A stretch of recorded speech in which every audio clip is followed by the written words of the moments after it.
So I want to talk today about the fluid and dynamic connection between body and mind in the seated meditation pose, and in particular, how I found the use of a strap to be helpful, not just physically, but also in the mental state.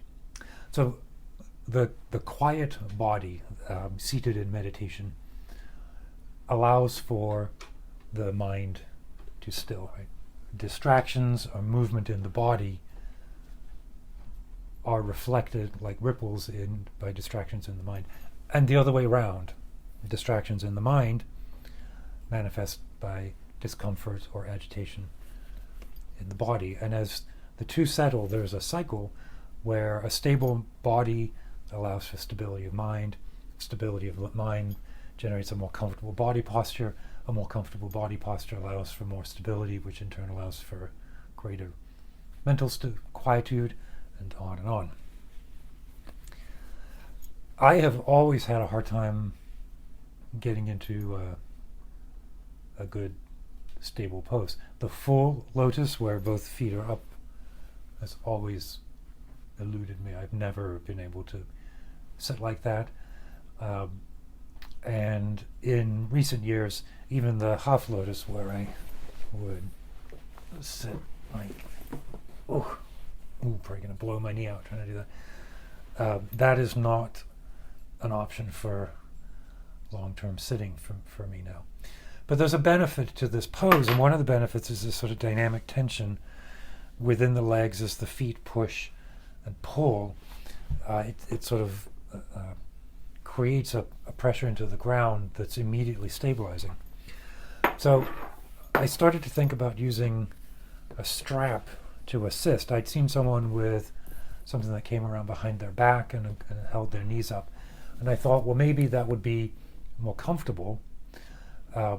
My left knee is a locus of discomfort,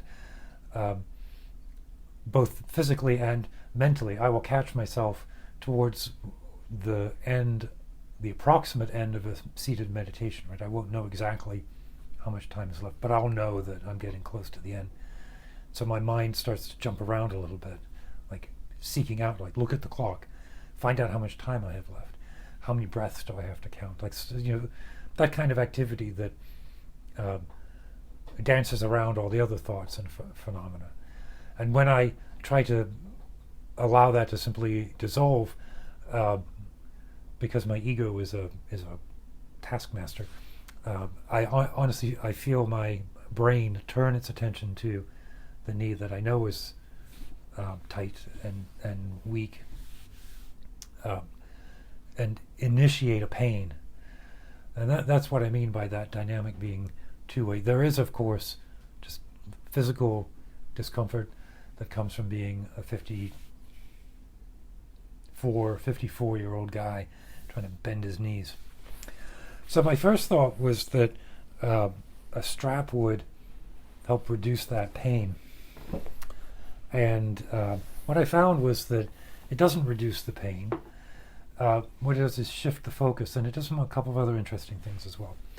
So here's how to put the strap on. Right? This strap is a little bit short for what I'm going to try to do. It works, but whatever this is, 6 foot. If I had 8 feet, it would be easier. But I take the belt side. It's just a regular yoga strap. Put it on my right knee, and then I slip it under the foot that's on my right, which is actually my left foot.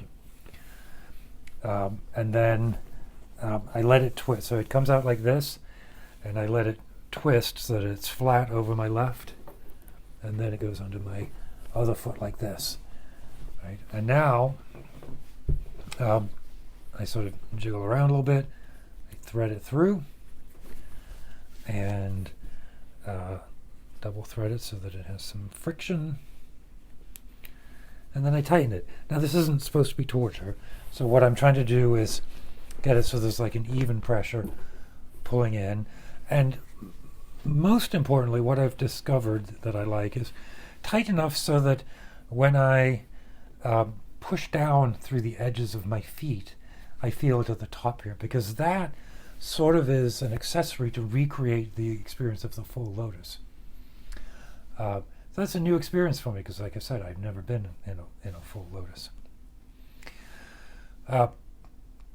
So now here I am. Now the first thing I'm noticing is a transfer of the tightness and discomfort that's typically here, right into my hip here, which makes sense because this is where the, whatever it is, the adductor, like this part here is very, very sore to the touch often. And what's happening here now is supporting my knees like this, I actually have shifted my hips over a little bit because I guess without the reference of the strap, I tended to sit like this, maybe hunched over, but certainly leaning over a little bit. This makes it very clear, and so I can straighten up. And with that then, also like the abdominal center there tightens up and my chest lifts up. And so some of the language that come with instruction is to imagine the thread from the crown of the head through the spine. All of a sudden becomes a little bit easier because there's this tension in here that lets me not lean back but lean into being upright instead of being hunched over like this. Because I've got this feeling here, I feel much more stable in the butt on the cushion. It's probably, I'm sure there's a better term than the butt. But I can feel the sides of my feet pushing in. I can feel my knees sort of with some tension, but tension like a bow, right? Like not tension like a steel strap or steel bar being bent, but like a dynamic tension. And then as I move like this, I can feel. And I've been doing this for a couple of weeks, and I've noticed that as I do simple rotating motions like this, or even a simple forward bend like this, all of a sudden, like I can feel the lower back loosening up like this. And if I do a stretch back, I can feel the front of my hips loosen up. And then I sit, and I breathe.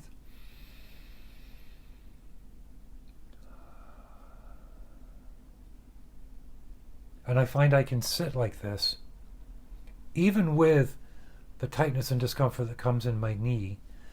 The strap is diffusing it or is putting it in a different context, which I think is really all that you can do with true discomfort. Is not react to it, to observe the labeling that's placed on it. Yeah, my knee hurts, but that doesn't mean I need to become anxious. I'm not going to perish in this moment because of knee pain. You know, all of the thoughts that come up, and the sensation of the edges of my feet constructing this base is really nice, right? So now I have a more stable body. My mind becomes a bit more stable, a bit more silent, because it isn't jumping around from one imbalanced discomfort point to another. And then as I sit for 20, 30 minutes like this, then the mind sort of floods the body with positive feedback. Not the right language, but I don't have any better words to use. And then so my body will sit comfortably for longer without demanding attention. Or if it does demand attention, I'm more able to simply say, that is an experience that has arisen into or against or through consciousness, and I don't need to react to it. I don't need to interpret it in any way. I can continue to sit with the vow of sitting for the duration of the session.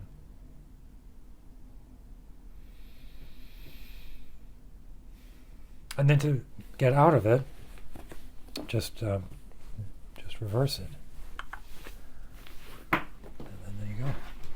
So I hope this was helpful. If you have any questions about what I've said or any suggestions, there's this one. Let me know. Drop a comment, and we'll. Hey, good boy. Here's a good boy. And we'll go from there. Cheers.